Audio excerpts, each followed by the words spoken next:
about data science roadmap. Right. So, if you can see my screen, can you confirm in chat, please? If you can see my screen, can you confirm that in chat box, or can you let me know if you can see my screen?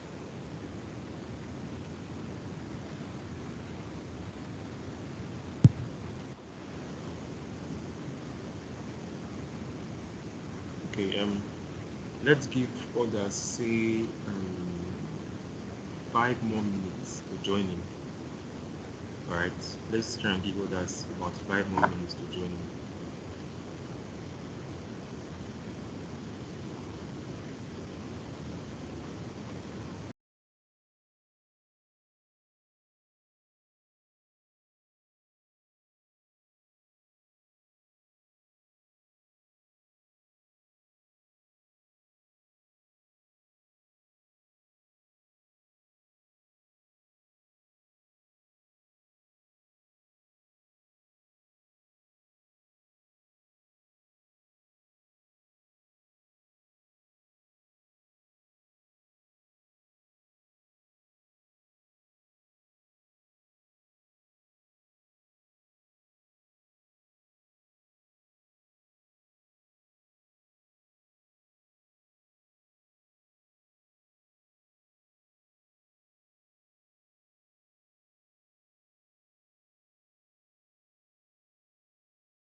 A big welcome to I, those I want just. to I have class.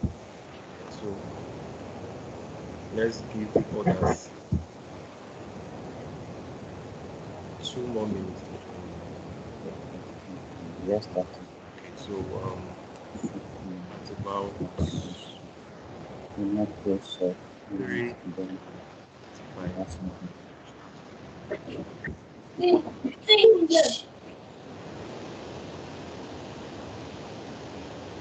So at about 3:35, we'll start.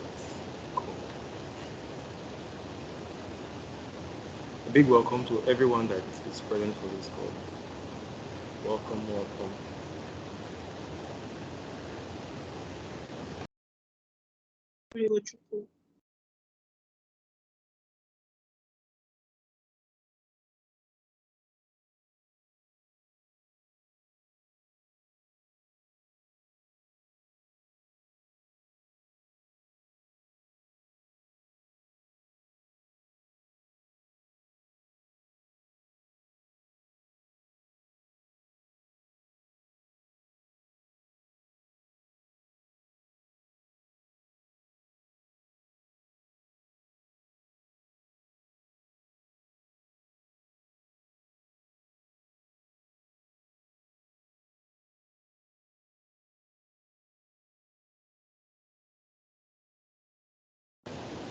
Okay, so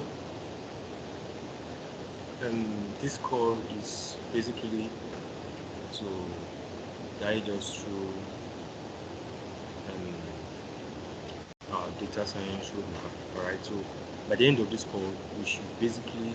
I know there are some persons here that have already started programming. All right, so we'll just Mr. see. Victor, your voice is so low. We'll just see a way to. Hello, So, can you hear me? so low. Can hear Am I you, but your voice is very low. okay? Am I audible now? Yes, it's better. All right. So like I was saying, I said there are some persons here that are not new to programming.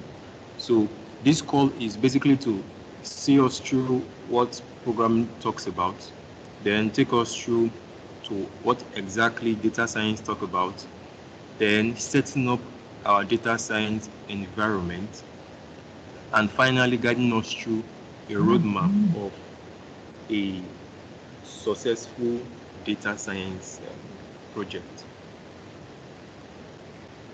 Okay, so let's get started, right?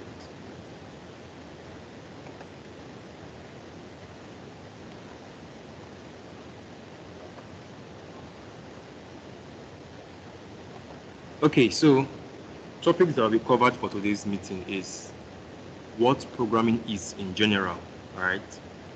Again, what data science is and get it started with data science. Then we look at technology stack of a good data scientist. All right. Also, we'll be looking at setting up a Visual Studio Code for data science. And finally, we'll be looking at a possible roadmap of a data scientist. Okay, so Creating AI is organizing a 100 days code challenge. So for each of those days, they'll be releasing topically daily technology, or rather a roadmap to become a data scientist, right? So we'll just look at briefly how we can start off that program. Okay, so let's go to the next slide. So what to expect from this call? To build an in-depth understanding of all data science concepts. Okay, so getting started.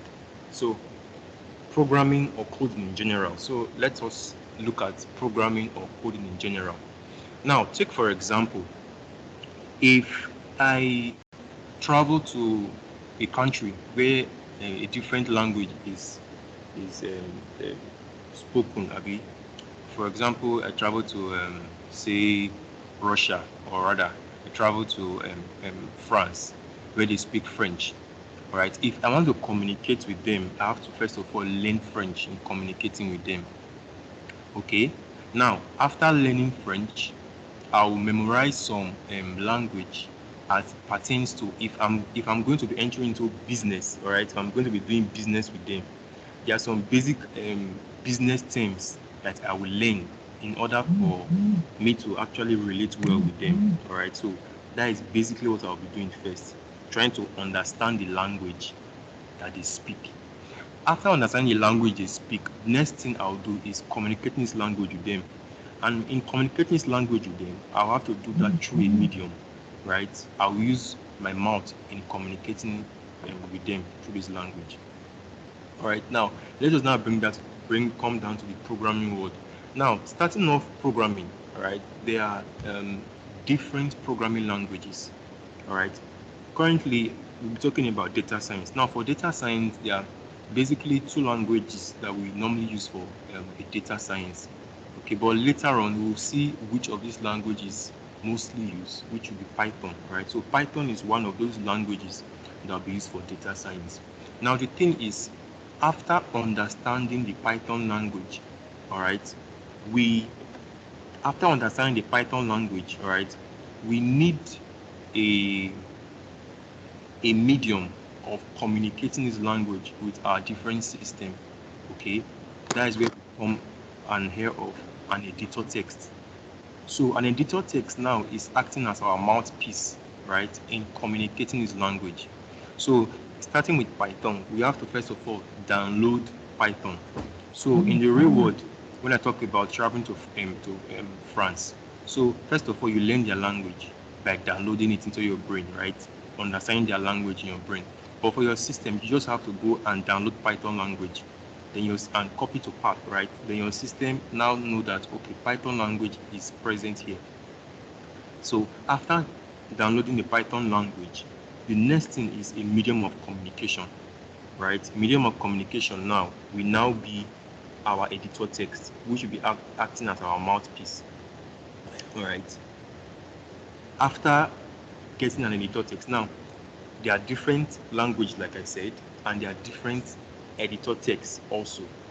different languages. I talk of Python, I talk of R, right? But there are other languages like JavaScript and so on, right? In terms of editor text, there are also different editor texts, all right, that will be used by several persons, right? As it relates to data science, we'll be walking us through setting up a Visual Studio Code, which we'll be using for data science. Okay, so another example of an editor text, we have Sublime. Okay, we have PyCharm. All right, so these are different editor texts which can be related to be the mouthpiece in communicating with our systems. Okay, so moving on, we will be getting started with data science. So the first thing that anybody will ask is, what is data science, right? So like I have here, I said, data science is the application of computational and statistical technique, right, to address or gain insight into some problem in the real world. Okay, so from this explanation, there are some key terms, right, which I highlighted here. So the first is computational. I said data science typically involves some sort of algorithmic method written in codes. So that is talking about the computational aspect. Then we have the statistical aspect. I have that statistical inference let us build the predictions that we make, right? And finally, I have real world, right? So in the real world, we are talking about deriving insights, not into some artificial process, but some truth in the real world. Okay. So another way of looking at this is, in some sense, is that data science is simply the union of various techniques that are required to accomplish the above definition. I was speaking with someone, I think some days back, and we referred to a part of the Bible where it's written that God knows the end from the beginning. And I was like, God has a huge amount of data, right? So this different amount of large amount of data enables him to predict the end, right, from the beginning. So as a data scientist, most times we are faced with predicting what is going to happen in a particular business or what is going to happen tomorrow as it pertains to your business. But further definition of data science, okay, I have here, I said data science equals statistics plus data processing plus machine learning plus scientific inquiry plus visualization plus business analytics plus big data. Okay, now sometimes we confuse some of these things to be data science, and sometimes we mix these two things together. All right, so also we'll now be looking at what data science is and what actually it's not. Okay, so still on getting started with data science, we said that data science is not machine learning, right? And data science is not just machine learning. Okay, most of us, we know of different platforms, right? Most of us will know of different platforms where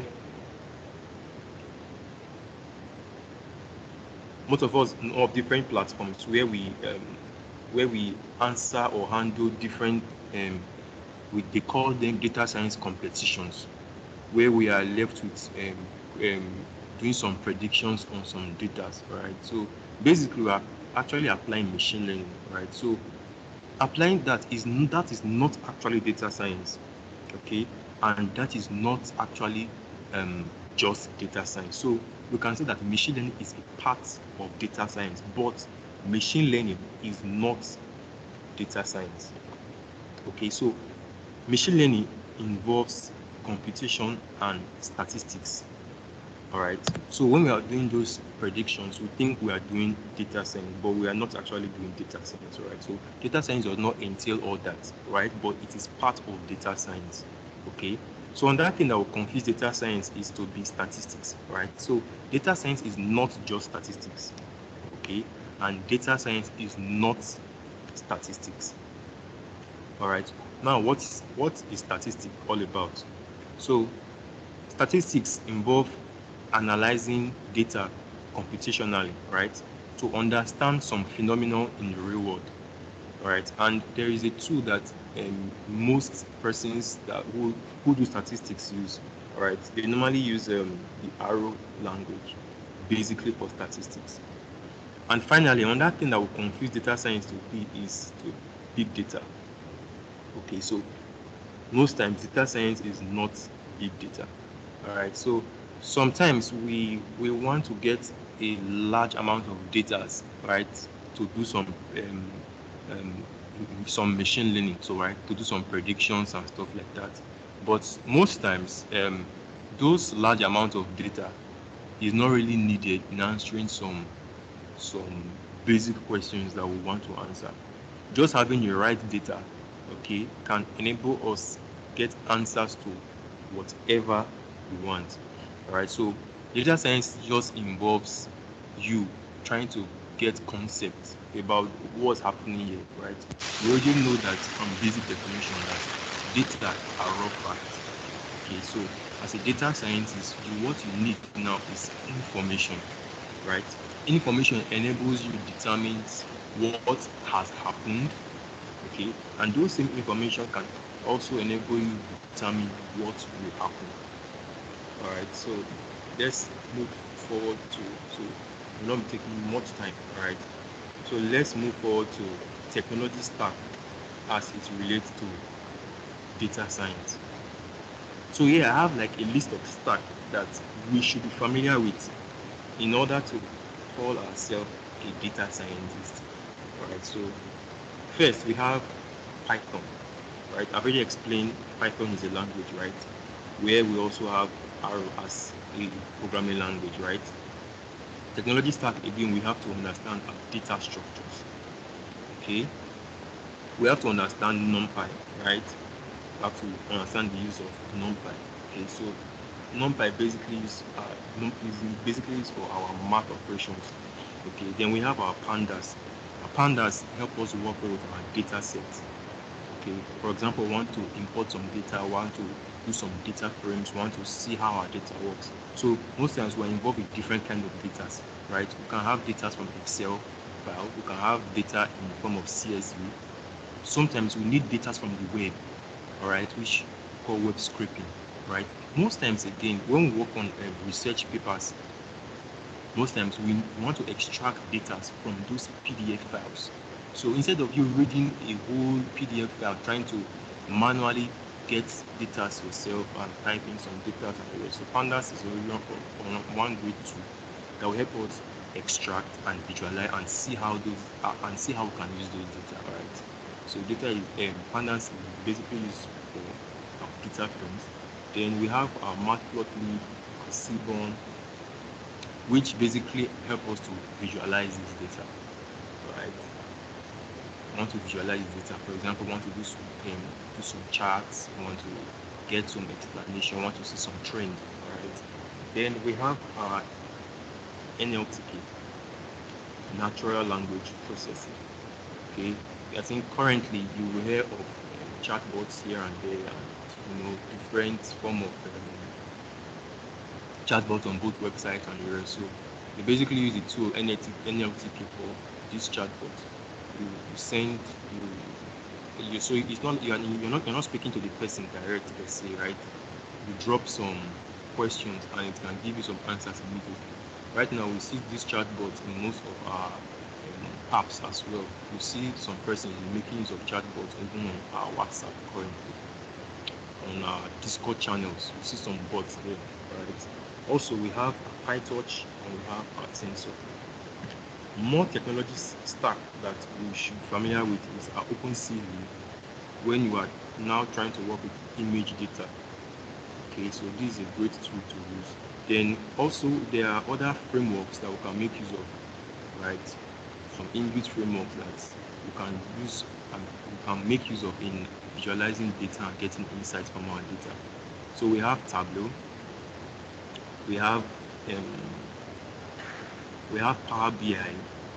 Okay, then you can also use tools like Azure, you can use AWS and tools like that. So these are basically technology stack that we need in actually becoming a data scientist.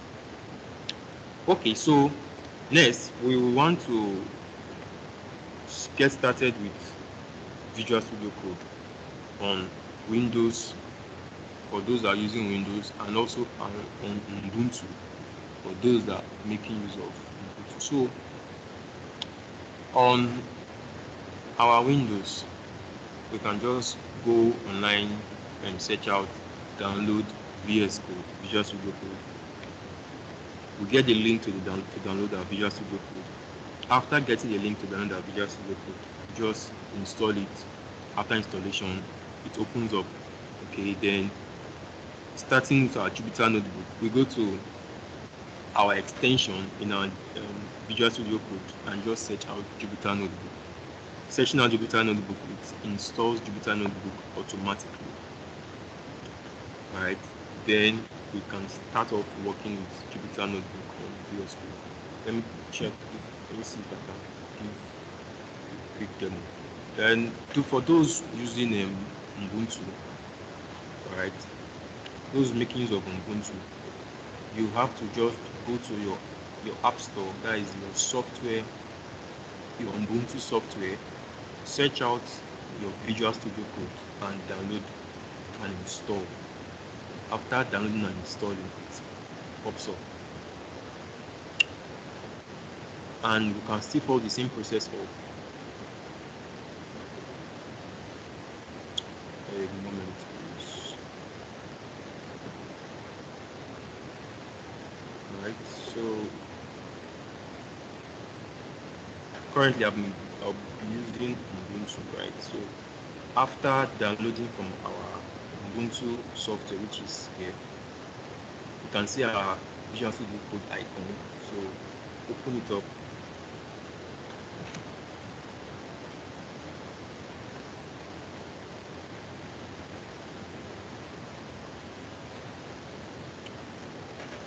Just give me a moment. Let me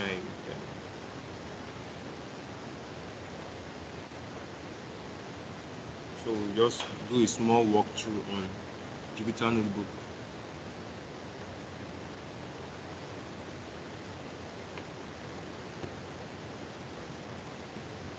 Okay, so if you can see my screen, can you let me know in the chat?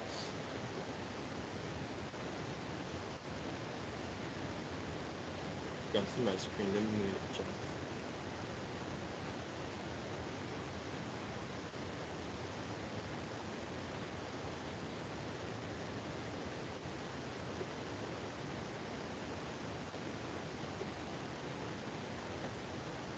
Okay, so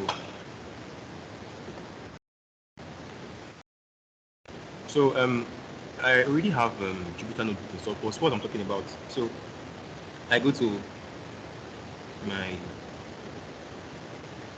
extension, which I have here, right? Open up my extension. I just go here and search Jupyter Notebook.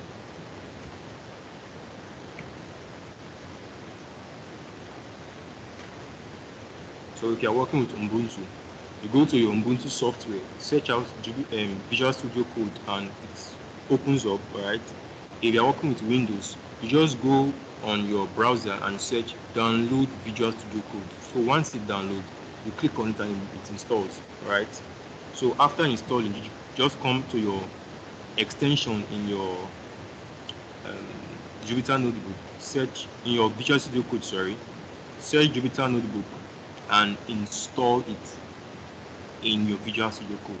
So after installing it, let me just show.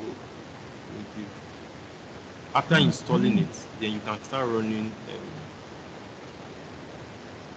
Visual Studio Code.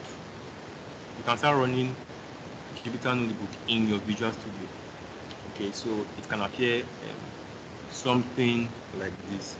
So inside here, you can run some of your packages, right? And You can make use of some shortcuts while working in a Jupyter notebook.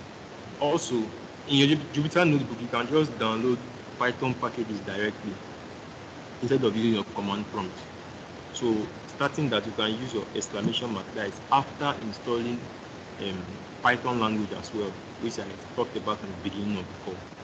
So, using your exclamation mark, just pip install, then whatever Python language that you'll be working with. Okay, so if I want a cell, now this thing highlighted here is called a cell, all right? This highlighted in blue is called a cell.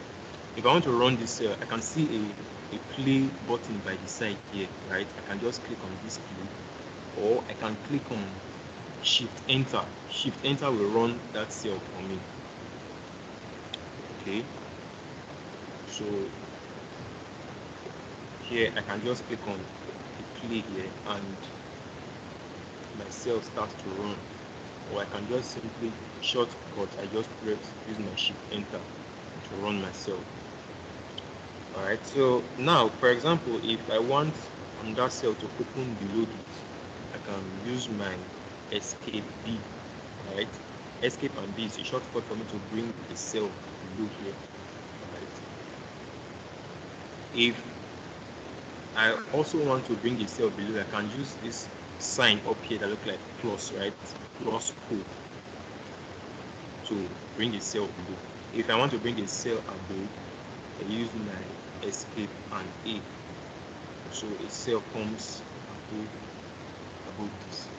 Okay, so in my Jupyter notebook, I can just run, these are basically Python code, right? In this case, I was trying to extract data from a picture, from an image. All right, so that was what you can see in this page here. For this other page, I was trying to extract some tables from a PDF. So this was what I got. All right, so working with Jupyter Notebook in VS Code is much more, let's say, easier, right? So if you're using Anaconda environment, you have to wait and run, But in your VS Code, it just pops up and you run your code and you get your response immediately. All right, so if we've gotten our VS Code running, our Jupyter Notebook installed in our VS Code, kudos. All right. We actually enjoy data science in our VS Code. What still we can decide to work with Anaconda and run it on our browser, right? Okay, so let's move on. So if you're able to get your VS Code running, can you let us know in the chat? If you are yet to get your VS Code running, you can still let us know in the chat, right? For those that are just starting, because I know that there are some persons here that are already familiar with getting started with.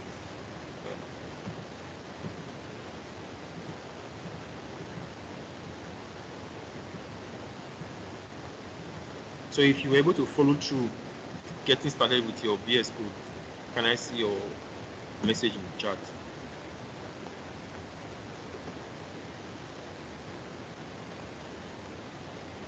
All right, so after now, we'll be seeing a roadmap to becoming a data scientist.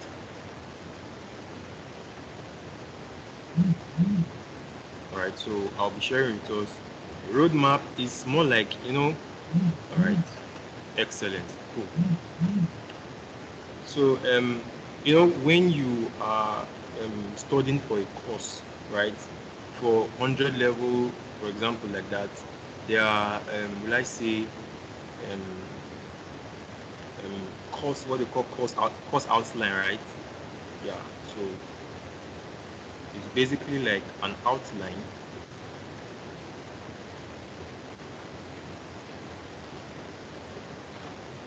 It's basically like an,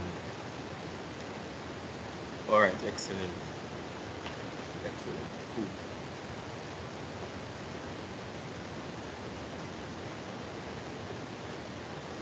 Okay.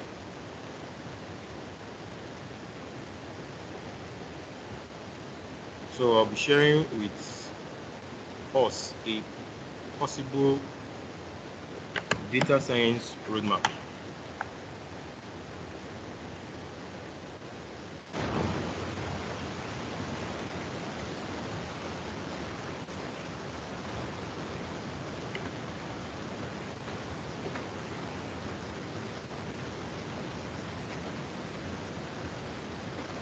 Okay, you can see my screen, right?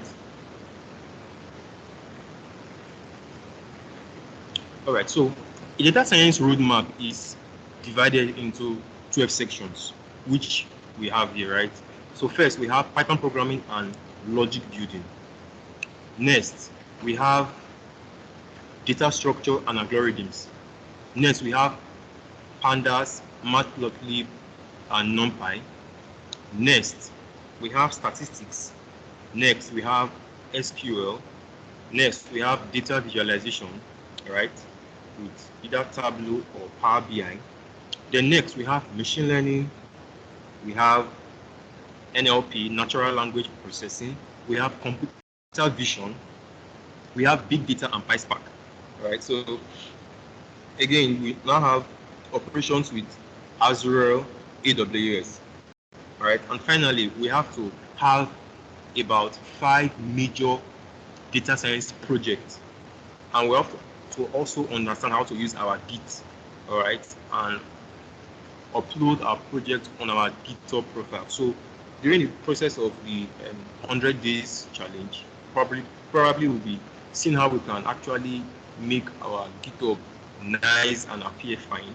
As a data scientist, you have to maintain a very good data science portfolio, all right, both online and your CVs, all right. So the first, we have the Python programming and logic building. Now, under the Python programming and logic building, these are what we ought to understand, be able to cover. Okay, so this is like probably like a scheme. Okay, so we have Python basics, variables, operators, condition statements, right?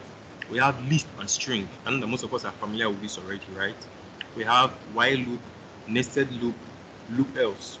Okay, we have for loop, break, continue statement.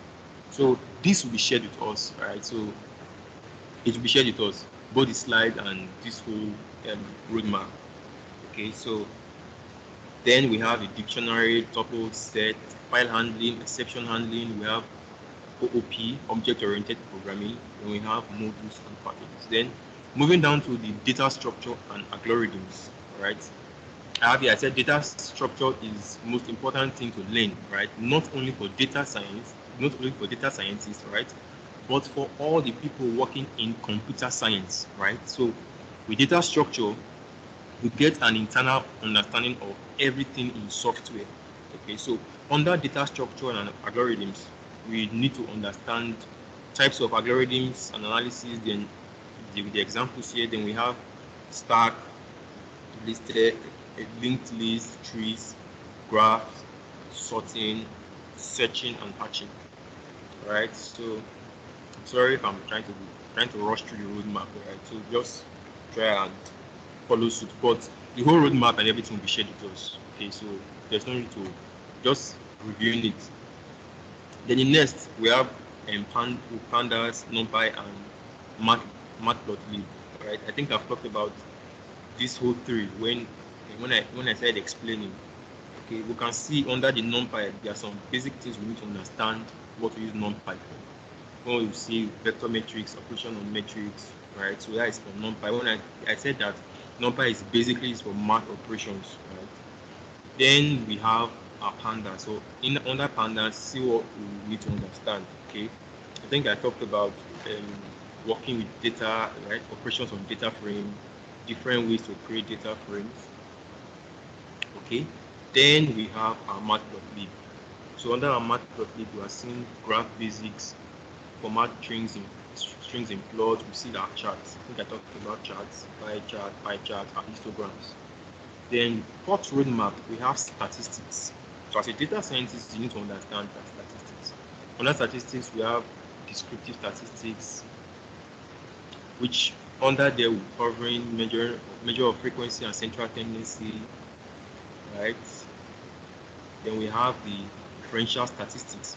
I believe most of us have not heard of some of these terms that are here, all right? So we'll actually see how we can walk through this whole thing.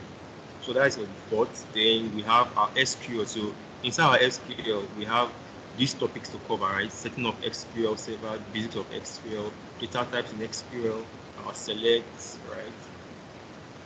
That's for SQL.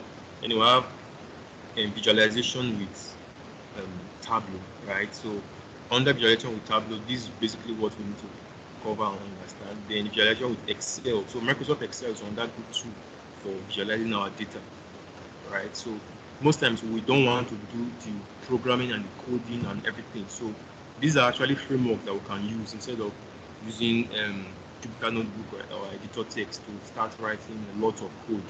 So we can just import our data in our Excel or in our Power BI, right? These are frameworks that we can use to draw insight from data as well. So just click, click, click, and right, you get answers to your data already. Companies currently sought out for persons that are good with tools such as Power BI and Tableau. So you can get full-time paying job just understanding how to use Power BI, right? So then we have our machine learning. Under our machine learning, we have to be looking at logistic regression, linear regression, decision tree, right? Different machine learning models. And all right, here you can see some list of projects that it's advised that you can cover up as someone that finished doing machine learning. Okay, these are some projects. You can decide to do one or two, any of them. I think predicting car prices. Most of us have done a lot of machine learning projects. So we have our natural language processing, right? Covering these whole topics: sentiment analysis, POS tagging and phrasing, text processing. All right. So then from 56 down, we are seeing projects under NLP. All right. Projects under NLP. All right. These are all projects under NLP. Finally, okay, not finally yet. Seventh roadmap, we have computer vision, PyTorch, using Tensor, coming to the concept of neural networks. I think most of us have heard of neural networks, right? Under computer vision, then we have building a deep neural network. Most of us are familiar with the same project under this as well. Okay. Then fourth roadmap, we have big data and PySpark. Right, so under here you have to be looking at what big data actually is and how big data is applied within business. You see that basically it's business, right? So working with tools like PySpark, right? Visualization, streaming. And 11th roadmap, then we were trying to now work with industry tools like using Azure. So Azure can help you walk through the whole process of data science, machine learning, and computer vision. Okay, so if you don't want to do the whole coding and programming, learning tensors, PyTorch or the rest, you can just understand how to use Azure for all of this. Okay, use Microsoft Azure for all of that. Then you can look at R. Remember we said that R is basically used for statistics, right? So under R, we want to be looking at introduction to R, data structures in R, right? So that's basically it. Then we can now look at advanced machine learning projects after the whole journey of becoming a data scientist. Right?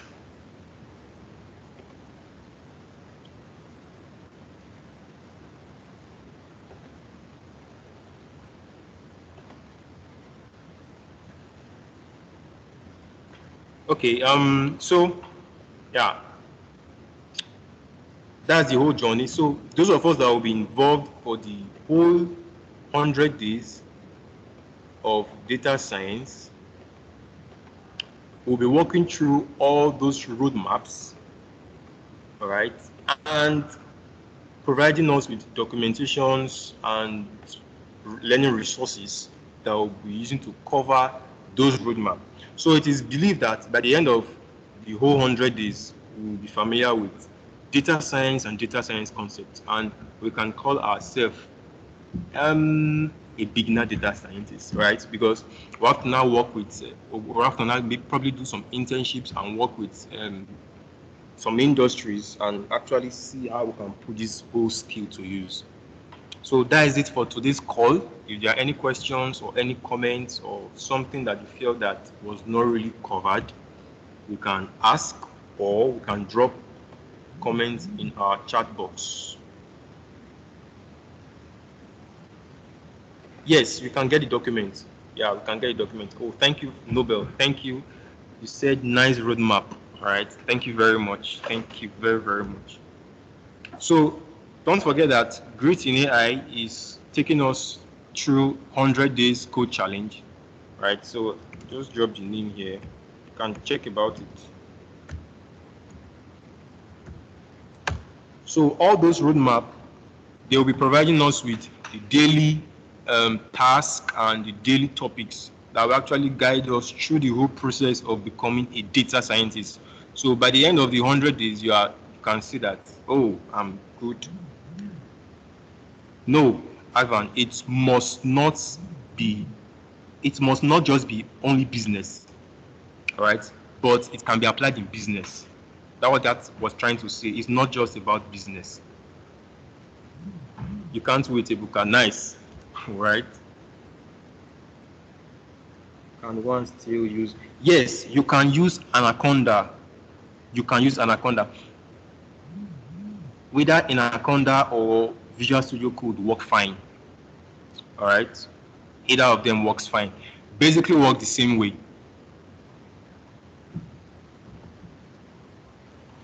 But for me, I'll be using Visual Studio Code. I just prefer it. Yes, exactly. Yes, you can use Colab. I think there are some persons that were like, how do we start off if we are going to be using maybe phones? We really have our PCs and the rest. So Colab is a good tool that we can actually use. We can just open our browser. If you already have an email, open our browser, just search Google Colab. Once you click it, it opens the same way as our Jupyter Notebook on our VS Code. The same way. On Jupyter Notebook on our Anaconda, the same way. The same shortcuts, the same way we run our package, the same way we run our tools, just exactly the same way. So we can actually use our Colab during this case for those that are using Colab. But the only thing that Colab works online, so your data must be on, right? But Visual Studio Code and Anaconda works offline. When your data is not on, it works fine. Yes, you can use Anaconda. You must not use VS Code. They work the same way, right? Okay. Isaiah, during the 100 days, now the way it has been structured is there are daily topics. All right. Now those daily topics are meant to be like form of follow-up. All right. So that in case you don't really understand, there's a community, right, where you can ask questions, you can engage, right? So those process is making sure that you are actually following the whole process. So yes, I think it will be an enough period for us to understand the concept of data science, but it does not end there. We have to keep on practicing, right? We can decide to now do some internships and the rest to boost our knowledge. Specific period or interval one we need to learn each.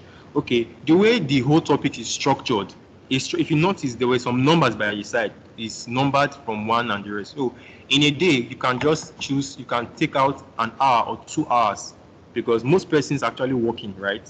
So you can take an hour or 2 hours and try to do this topic for today. The main thing is now you've understood this topic, so that later when persons are talking about it, you actually know what's happening and how you can apply it.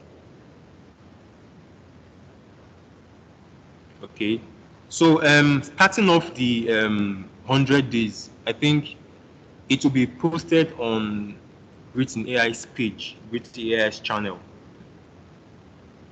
But whether their channel on Twitter or Instagram. You'll see the starting off. So for each day, they'll be uploading the topics for that particular day that we need to follow up, and providing us with resources that we're going to be using for each of those topics. And we can ask questions and engage. So it's a community. There's a Discord channel as well where we can actually engage. All right.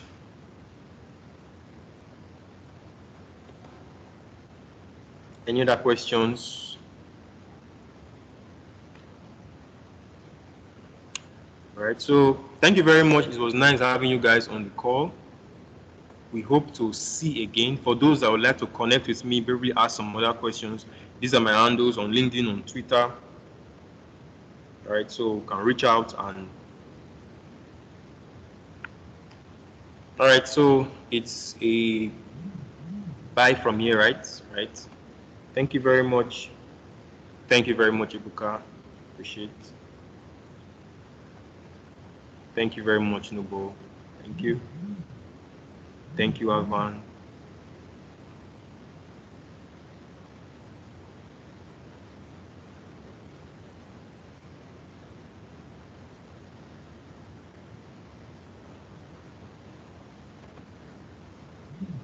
Thank you, Ruth.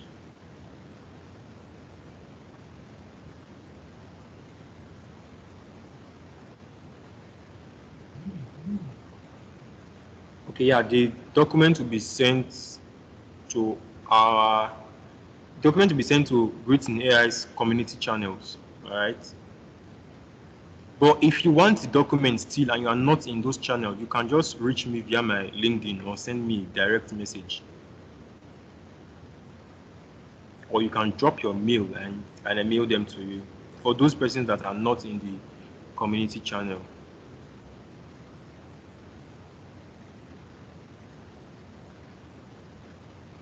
Let me see if I can copy out. All right, got that. You can send me a direct message here demanding for the documents and I'll send them to you ASAP.